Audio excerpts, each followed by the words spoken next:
Hello everyone, welcome to Lukmaan IAS. Today we are going to do the Hindu newspaper analysis dated 14th of July 2022.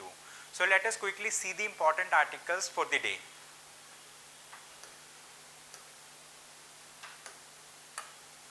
So these are the important articles that I have listed for discussion today. So we are going to understand these articles one by one. The first article is about India ranks 135 out of 146 in the gender gap index. Okay.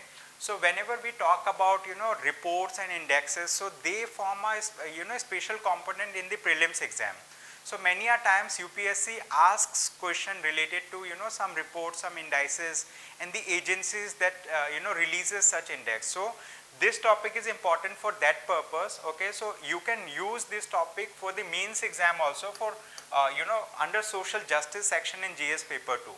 Apart from this, we are going to talk about another topic that says withdraw new forest rules. Okay, so in this article we are going to understand about what is new forest conservation rule of 2022, and we are going to talk about like how it impacts the rights of the tribals. Okay, the Forest Rights Act.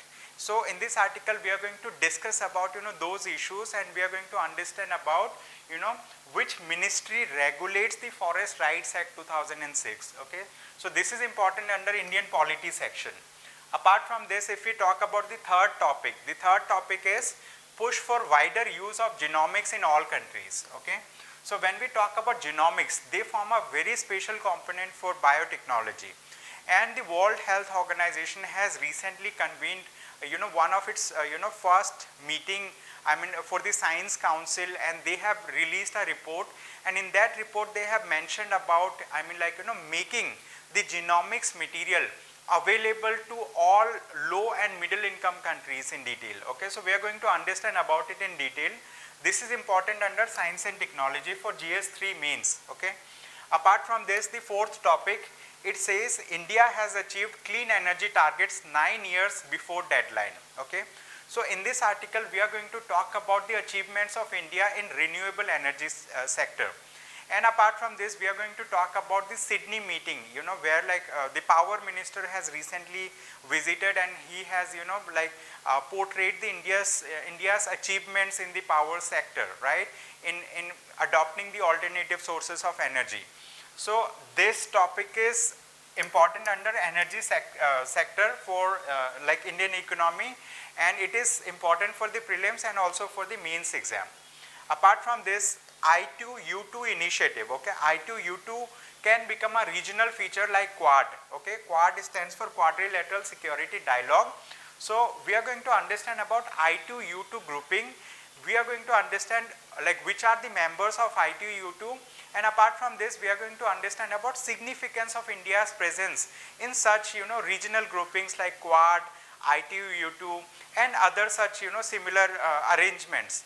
So this topic is important under international relations. It is important for the GS2 of the mains exam. Then next topic is related to construction units see a healthy revenue growth. So in this article we are going to talk about a credit rating agency which is known as ICRA. We are going to understand about the role of ICRA in rating certain agencies, and in forecasting the growth of certain industries and all, and we are going to discuss in detail about the construction units and also government initiatives to boost this particular sector in Indian economy. So let us quickly look into the first topic today. So when it comes to gender gap index, okay, so let us understand about significance of gender gap index. Right, so every society, whether it is in India or elsewhere in the world, right, every society has some gender disparity. What do we mean by gender disparity? Means like number of male and female are not equal in the world. Okay, so in India we have huge number of males, and we have lesser number of females, and at the same time the females do not have the same opportunity as the males have, right. So here through this index, through the gender gap index, the World Economic Forum tries to bring out the gender disparity that is happening around the world, and what the world is doing to bring to bridge the gender gap. Okay, So we are going to talk about like where India ranks in the gender gap index, and we are going to also talk about like which report comes up with gender gap index, which organization releases this index. We are going to talk about the components of this particular index, and we are also going to compare India's ranking with the neighborhood countries, right? India and its neighborhood countries. Apart from this, we are going to look into those countries that are still lagging behind India in this particular index, okay? So when we talk about the gender gap index, it is released by the World Economic Forum, okay? The gender gap index is released by World Economic Forum. This is one of the most important information in this article, okay? Many a times UPSC directly asks questions in the prelims exam that this index or this report is released by which organization, okay? So gender gap index is released by the World Economic Forum, but this gender gap index is not a standalone index. It is a part of a report. It is a part of a bigger report. The name of that report is Global Gender Gap Report 2022, okay? So as part of this report, the World Economic Forum also releases Global Gender Gap Index. So if we talk about Global Gender Gap Index, this index, ranks different countries based on the gender disparity in 4, sub-components. So what are the sub-components of this particular index? The Global Gender Gap Index. These sub-components are economic participation and opportunity. So here, through this particular sub-index, okay, through this particular subcategory of this index, the World Economic Forum tries to see whether, women and men have equal opportunity in participating in economic activities, right?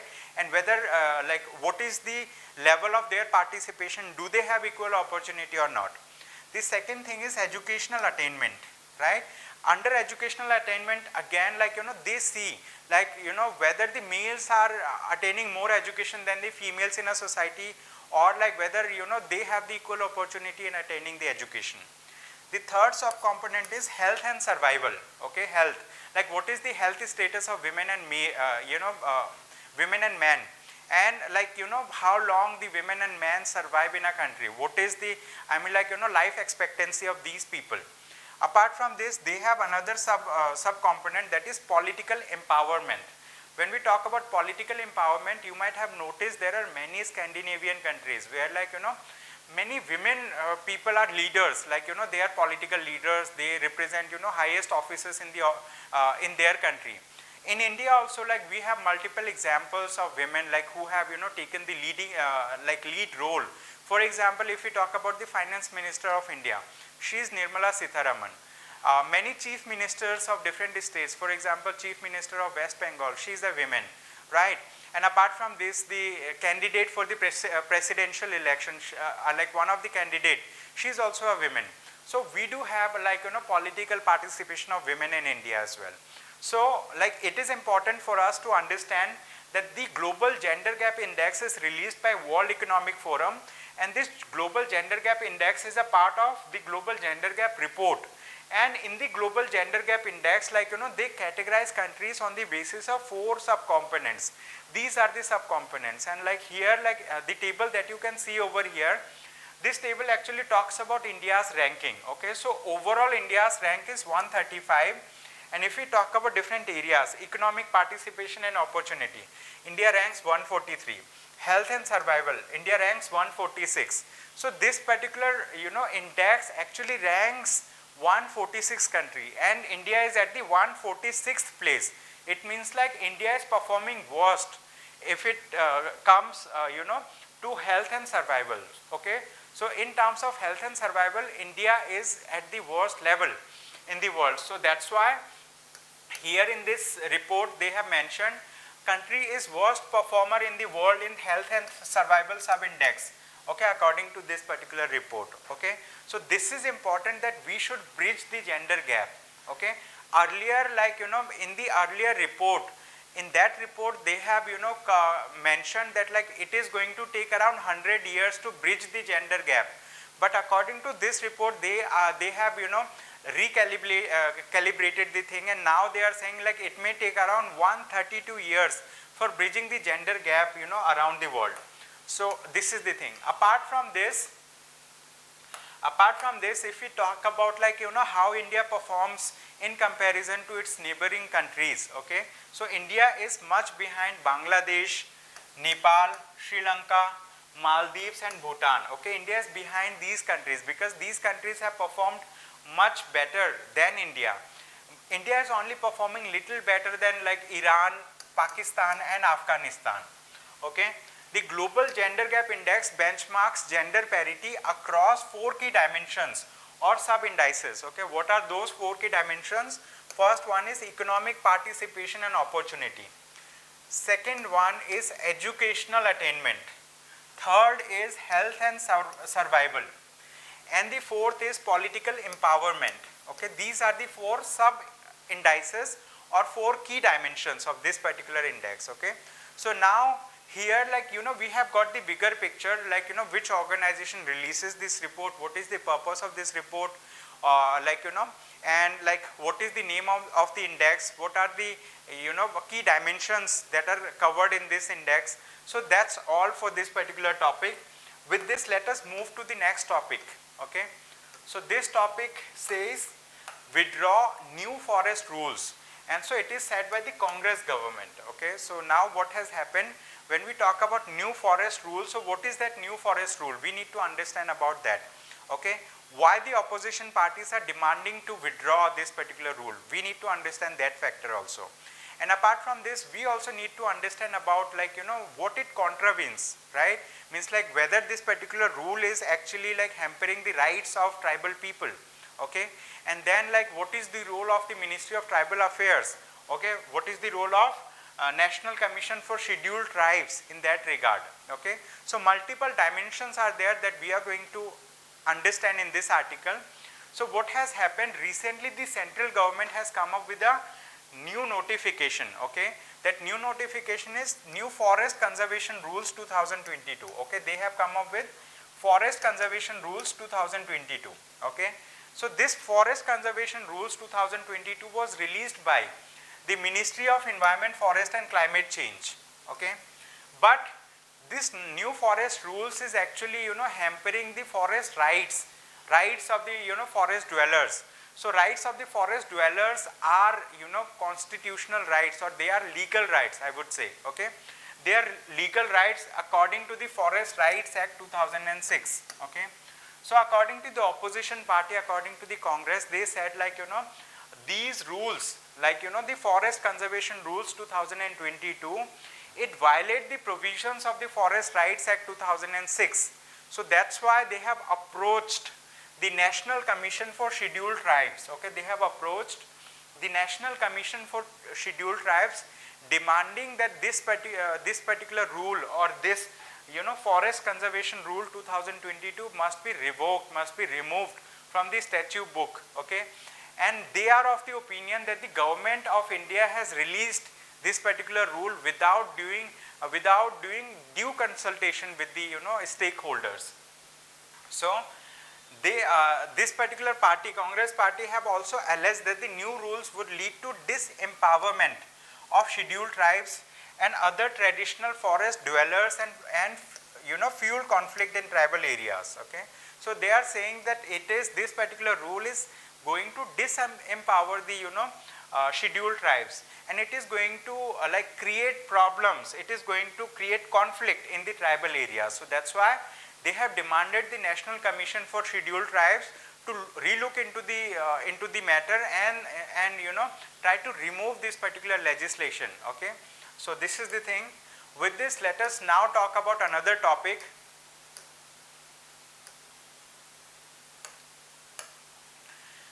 So in this article, we are going to understand about the role of genomics. We are going to understand what is genomics. We are going to understand like what does World Health Organization wants to talk about, right? And we are going to understand about associated issues in this article. So this is an important topic under biotechnology section, and nowadays you may have witnessed multiple questions from biotechnology section in the prelims exam and also in the mains exam. Okay, so here this article says push for wider use of genomics in all countries. Okay, WHO report, WHO stands for World Health Organization. Okay, WHO report calls for plugging gaps in financing infrastructure. Okay, so World Health Organization has said that we need to plug gaps. Okay, we need to bridge the gap. Okay, we need to bridge the gap in financing infrastructure. Okay, so World Health Organization Science Council in its first report has called for accelerating access to genomics in the world. So what is happening, like, you know, those countries that are developed countries, so they are in a position to do research and development. Okay, they are into R&D facilities, they have, you know, huge number of scientists. So they are the ones like who are, you know, progressing at a faster pace. So they do have access to all the latest data related to genomics. But the World Health Organization Science Council, they have said that, like, you know, if developed countries are having access to these, so they will be prospering more, and at the same time the least developed countries, underdeveloped countries or developing countries, so these countries will be lagging behind when it comes to, you know, like scientific achievement for health and survival related aspects. So that's why the World Health Organization Scientific Council, so they said, okay, this particular council said that we should allow the least developed countries, underdeveloped countries, developing countries or third world countries to have greater access to genomics. Okay, genomics is the science, like, you know, genomics means like, genomics actually studies the genetic materials in human beings and other species. Okay, so like we also have a project that is known as Human Genome Project. Okay, Human Genome Project. So under this Human Genome Project, I mean, like, you know, people are collecting the samples of human genome from across the world, so that like we can map the human genome. Okay, so genome, like, you know, has like subcomponents as DNA, RNA, etc. Okay, so these study of DNA, RNA helps us to understand like what is the health status, like what is I mean, like, you know, multiple people have different sets of DNA and RNA. But the thing is, they are of similar structure. Okay, so all human beings, they will have similar kind of structures of DNA. Okay, so we have, you know, double helical structure, okay, in our genomic material and all. So this World Health Organization Science Council, they want that the least developed countries should also have equal access to genome material, so that we can bridge the, you know, gap in scientific what we say, achievement. Okay, we can bridge the gap. And apart from this, they are calling for equity. Equity means when we are making, okay, things accessible to everyone irrespective of their economic status. Okay, that is known as equity. Equity means like everyone should have equal access to genomic material. Now, if we talk about genomic material, they have a wider range of applications. They are used for human, they can be used for, you know, like animals, they can be used for agricultural purposes as well. Okay, so when we talk about the head of this particular World Health Organization Science Council, the head or chair of this particular organization is a, you know, Nobel laureate. Okay, he is a Nobel winner, Nobel Prize winner. Okay, so Harold Varmus, he is a Nobel laureate and former director of US National Institute of Health, who also chairs the Science Council. He chairs the Science Council. And he said, like, this statement I'm going to read for you, because like this statement directly comes from a Nobel laureate. Okay, so that's an important statement. He says that it is already clear that genomics can make enormous contributions to human health, from surveying population for infectious agents such as the virus that causes COVID-19 to predicting and treating a wide variety of diseases such as cancer and developmental disorders. Apart from this, the World Health Organization Chief Scientist Soumya Swaminathan, she said, genomic technologies are deriving some of the most groundbreaking research happening today. Yet the benefits of these tools will not be fully realized unless they are deployed worldwide. Only through equity can science reach its potential impact and improve health for everyone, everywhere. Okay, so as part of the report, they are trying to address 4 key themes. They have 4 key themes. They are advocacy. Advocacy means like, we should push forward so that like, this genomic material are equally accessible to all countries. Means like advocacy means like we are making it vocal, we are like talking about it, that like it should be accessible to people. Then implementation, collaboration and associated ethical, legal and social issues must also be addressed. Okay, so these are the 4 key themes in which like the World Health Organization Science Council is working towards. Apart from this, we are going to talk about another topic. It says India achieved clean energy targets 9 years before deadline.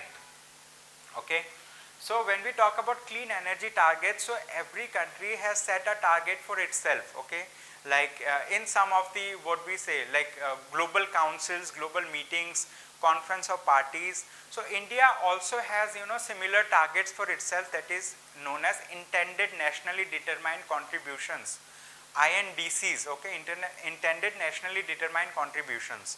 Under this, what we try to do, we try to like achieve alternative sources of energy. We are trying to move away from the fossil fuel based energy, okay, to a more, I mean like eco-friendly type of energy, like renewable sources of energy. So recently there was a Sydney Energy Forum. There was a meeting in Sydney where the Power Minister, Union Power Minister Mr. R.K. Singh has visited, and he has portrayed the achievement of Indians and India in like achieving the renewable energy capacity in India. So as of now we have achieved 162 gigawatt of renewable energy capacity, which is 41% of 402 gigawatt of electricity installed. So as of now in India we have 402 gigawatt of electricity installed, and out of them we have 162 gigawatt only of renewable energy. So as of now we have achieved, I mean like we have achieved the renewable energy target in the year of 2021 itself. Okay, India has achieved 9 years before its deadline. 9 years means like India wanted to achieve by the year of 2030, but it has achieved in the year of 2021 itself. Okay, so this is a major achievement when it comes to like moving towards alternative sources of energy. And here Power Minister has also talked about the vision of the Prime Minister of India, okay, to raise our ambition. And so in Glasgow at the UN COP, COP stands for Conference of Party, okay, UN COP 21, our Prime Minister committed to installing 500 gigawatt of renewable energy by 2030, which would then be 50% of the installed capacity. Okay.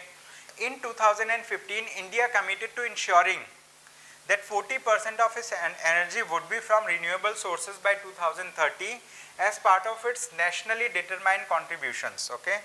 So we have nationally determined contributions. So in the year of 2015, we wanted to achieve 40% of renewable energy by the year of 2030. Like within 6 years of making that commitment, we were able to achieve it, and we were able to achieve it 9 years before its deadline. So this is a major achievement of India in terms of adopting the renewable sources of energy. Apart from this, we will talk about another topic. This topic is also important. It says India has achieved clean energy targets. Okay, so this is the same topic.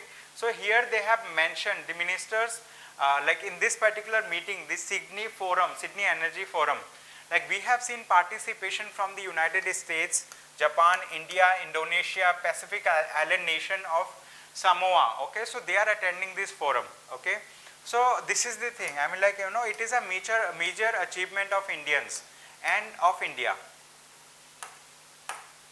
Apart from this, let us talk about another topic. It is I2U2. Okay, what is I2U2?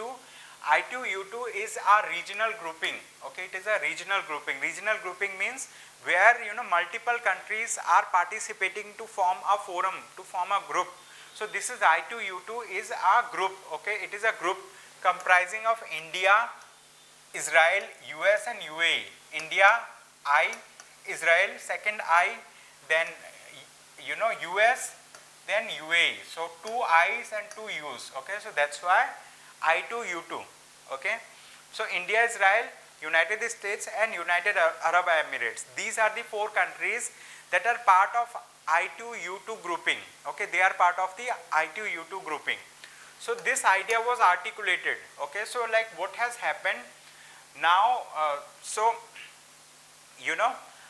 this idea of having I2U2 was first articulated by US National Security Advisor Jake Sullivan. Okay, so Jake Sullivan also talked about like importance of India being a part of such important such important groupings like Quad. India is a part of Quad, Quadrilateral Security Dialogue. India is also a part of I2U2 grouping. Okay, so why India is important? So he has mentioned that like India is one of the most strategically consequential countries. Okay, so that's why India is important, and we think I2U2 can become a feature of broader region, just as Quad has become a central pillar of the Indo-Pacific strategy of the United States. Okay, so this is the thing. Now this I2U2 is also being called as West Asian Quad. Why West Asian Quad? Because on one side it is India and other countries like they are Western countries. For example, Israel is a Western country, United Arab Emirates, it is also a West Asian country, then USA is a Western country altogether. So it is a West Asian Quad. Okay, although like USA is not a Asian country, but US is also a part of this I2U2 grouping. Okay, so Mr. Sullivan said India was one of the most strategically consequential countries. Okay, so this is an important, what we say, milestone that India has achieved so far. So India is being considered in one of the most significant groupings of the world. So in this particular meeting, Mr. Sullivan has also talked about that like as of now what is happening, that Russia is engaging with war with Ukraine, and that has led to oil disruptions around the world. It has led to increasing in the prices of food items. But like India said, that like not only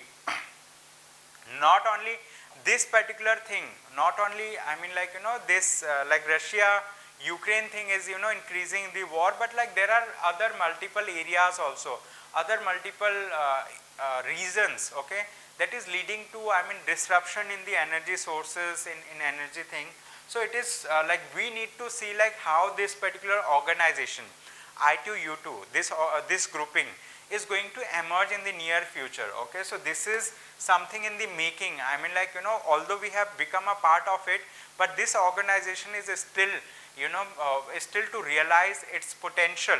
It is still to realize its potential in in the near future. Apart from this, now let us talk about another very important article. This article is important from Indian economy point of view. So in this article we are going to talk about construction units to see healthy revenue growth. Revenue to rise 12 to 14% in financial year 2023.